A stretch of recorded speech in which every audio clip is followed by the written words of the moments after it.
मित्रों, महागणपति जी को प्रणाम, महापराग जगदम्बा भवानी को प्रणाम। आइए रोज की बात ही चर्चा कर लेते हैं, सत्संग कर लेते हैं। आज का सत्संग का विषय रहेगा हमारा जो 18 पुराण है उसमें से एक पुराण मार्कंडेय पुराण है, उसके बारे में आज चर्चा करेंगे। उसमें क्या लिखा हुआ है हमने पढ़ा, अच्छी जो जानकारी थी आप तक पहुंचा रहे हैं। 18 पुराणों में 7वां पुराण है मार्कंडेय पुराण।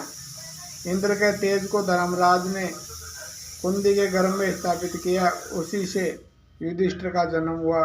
फिर वायु देवता ने इंद्र के बल को कुंती के उदर में स्थापित किया, उससे विषम भीम उत्पन्न हुआ। इंद्र के आधे अंश से अर्जुन का जन्म हुआ। इंद्र का ही सुंदर रूप अश्विनी कुमारों के द्वारा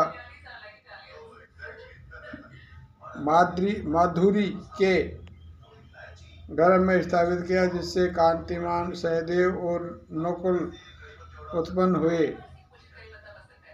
इस प्रकार इंद्र 5 रूपों में अवतरित हुए। उनकी पत्नी सची ही महाभाग कृष्ण के रूप में अग्नि में प्रकट हुई।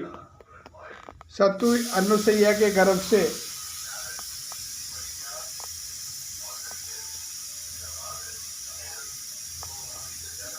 ब्रह्मा विष्णु महेश ये तीनों पुत्र हुए। ब्रह्मा के अंश से चंद्रमा उत्पन्न हुए। दत्तात्रेय भगवान विष्णु के स्वरूप थे।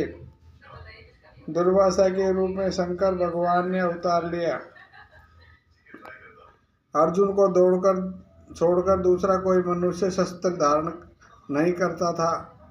भयभीत मनुष्य अन्य प्रकार की आपत्तियों में मगन हुए मानवों का स्मरण मात्र से तत्काल उद्धार कर देते थे। उनके राज्य में धन का अभाव कभी भी नहीं होता था। दोनों नागराज के दोनों पुत्र लंबी सांस खींचकर रसातल में रात बिताते थे। पितामह